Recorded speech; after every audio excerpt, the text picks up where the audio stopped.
What if Canada was one big US state?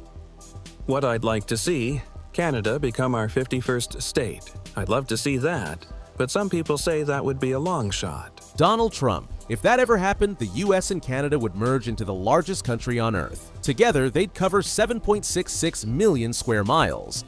That's 1 million more than Russia. This new supernation would stretch from the Arctic to Mexico. It would border 3 oceans: the Atlantic, Pacific, and Arctic. It would hold the most fresh water of any country. It would control the strategic Northwest Passage. This shipping shortcut cuts a week off China-US trade.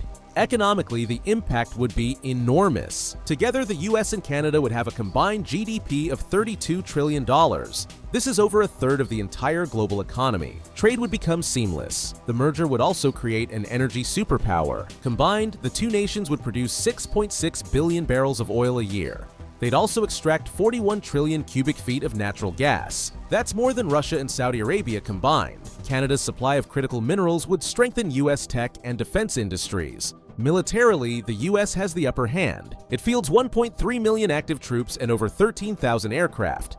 Canada's military is much smaller in both size and funding, but it offers one strategic prize: Arctic bases that would expand US reach in the polar region. But the biggest change would probably be political. Canada leans liberal, especially in major cities. If added to the US, it could form 9 new states. Those states would likely elect 18 Democratic senators. Such a shift would tip Congress sharply to the left. It could lock Republicans out of power for decades. Still, not everyone would welcome the merger. Quebec has a long history of resisting outside control. Its separatist movement could gain new momentum. There are deep cultural divides between the two countries. They disagree on healthcare, gun laws, and national identity. Bridging those differences wouldn't be easy, maybe not even possible.